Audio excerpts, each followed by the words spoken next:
Hi friends, வாங்க இன்றைய அறுவடை பார்க்கலாம். ஏஆர் கிச்சன் ஃபேமிலி எல்லோரும் நல்லா இருக்கீங்களா?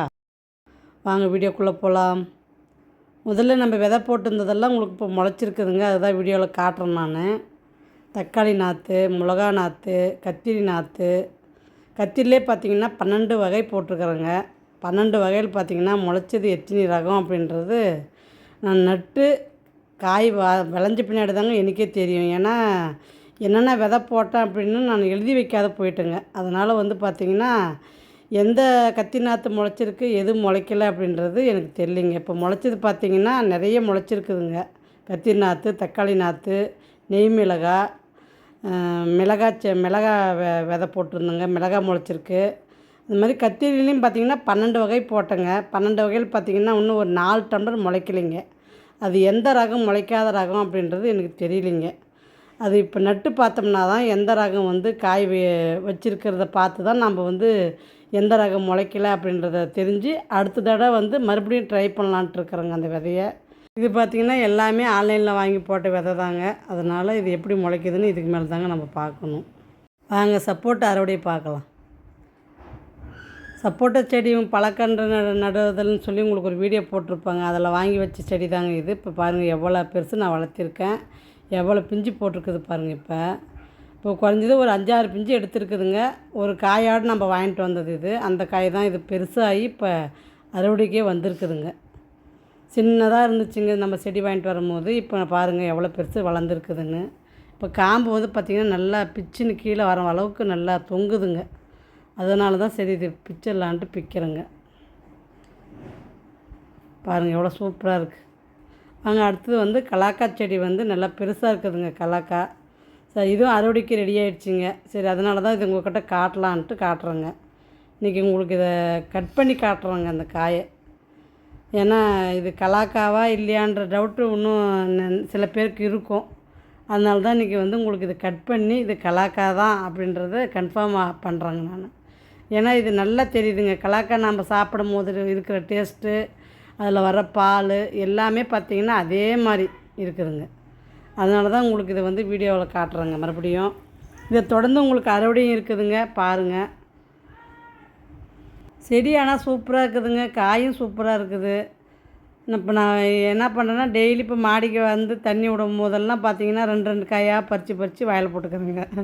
இப்போ எனக்கு இது ஒரு ஸ்நாக்ஸ் மாதிரி ஆயிடுச்சுங்க.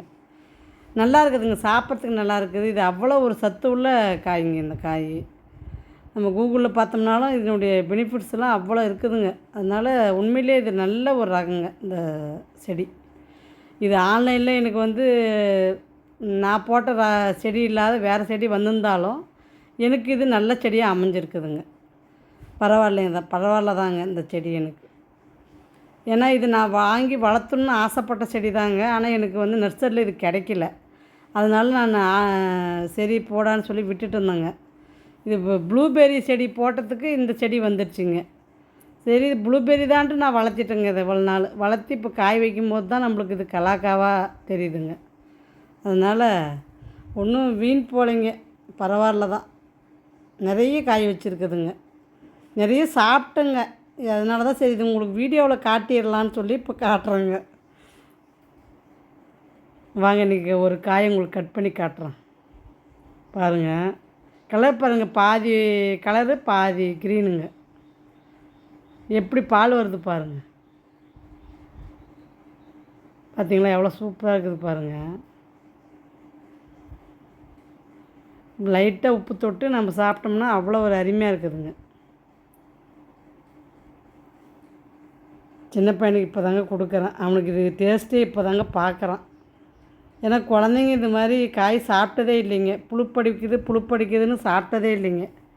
இப்போ தான் அவனே முதல் முறையாக சாப்பிட்றாங்க. அது ஒரு எனக்கு மன திருப்திங்க. குழந்தைங்க சாப்பிடாத பழம் சாப்பிடணுன்றதுக்கு தாங்க அந்த மாடி தோட்டத்தில் பழமே வைக்கிறேன் நான். வாங்க அத்திப்பழம் பறிச்சிக்கலாம். அத்திப்பழம் பார்த்திங்கன்னா குருவி சாப்பிட்டது போக தாங்க நான் பறிக்கிறேன். ஒவ்வொரு பழம் பார்த்திங்கன்னா நல்லா பழுத்துட்டு இருக்கும், ஆனால் கொத்தவே கொத்தாதுங்க. ஏன்னா அது பழம் டேஸ்ட் இல்லை அப்படின்னு சொல்லி விட்டுருதுங்க. உண்மையிலே குருவிக்கு இருக்கிற அறிவு உண்மையிலே வேறு லெவலுங்க.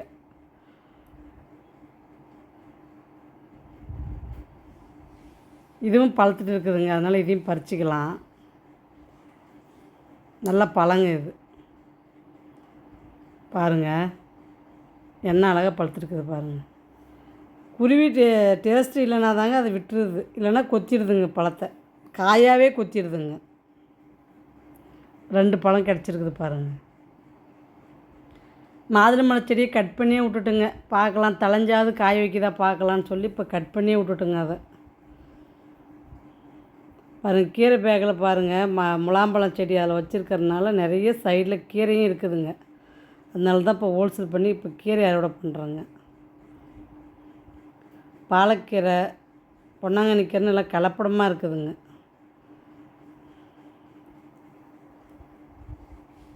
ஒரே பேக் இல்லாத நம்மளுக்கு கீரை இல்லாத பேகே இல்லைன்னு கூட சொல்லிக்கலாங்க, அந்த அளவுக்கு கீரை நிறைஞ்சே இருக்குதுங்க. சரி, நானும் வந்து பிடுங்கி போடுறதில்லைங்க, அதுவும் வளரட்டும்னு சொல்லி கொஞ்சம் வளர்ந்த உடனே கட் பண்ணி எடுத்துருவோங்க. ஏன்னா நம்மளுக்கு காய்கறி செடிக்கு பாதிப்பு ஆகக்கூடாதுன்றதுனால அந்த மாதிரி பண்ணிக்கிறதுங்க. இன்னொரு 2 நாள் விட்டுட்டு விதை எல்லா பேக்கிலும் போட்டு விடலான்ட்டு இருக்கிறேங்க. ஜூன் மாதம் ஆரம்பிச்சிடலான்ட்டு இருக்கிறேங்க. விதை எல்லா பேக்லேயும் போட்டு விட்டுட்டு மீதி அறுவடை இருக்கிற பேக்குங்கெல்லாம் எடுத்து மண்ணை கலந்து வச்சுட்டு ஒன்றுங்க. இதெல்லாம் பார்த்திங்கன்னா பேக் மண்ணெலாம் கலந்து வைக்கணுங்க.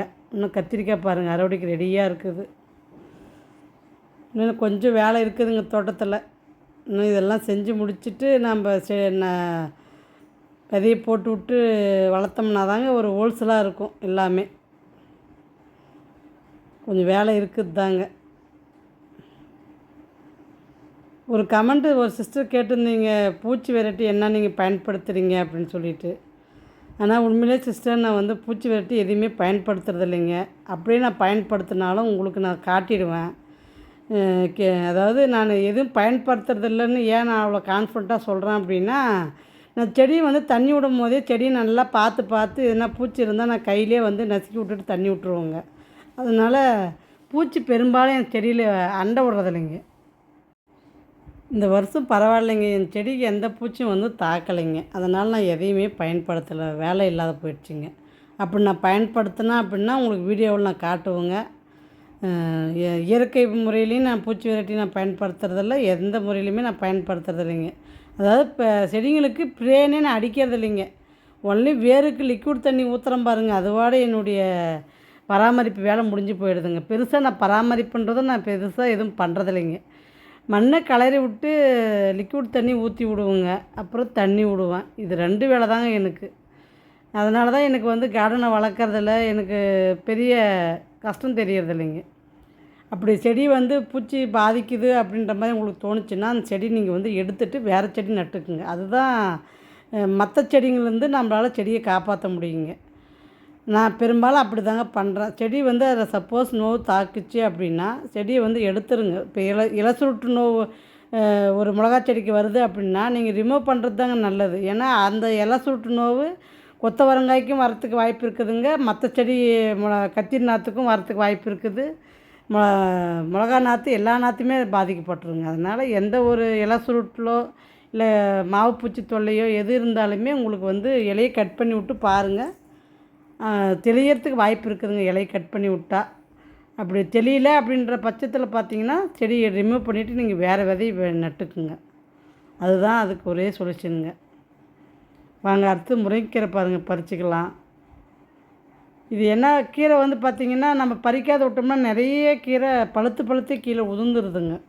நம்ம கொஞ்சம் பூ வச்சு காய் வைக்கிட்டோம், இது என்ன காயின்னு பார்க்கலான்னு பார்க்குறேங்க.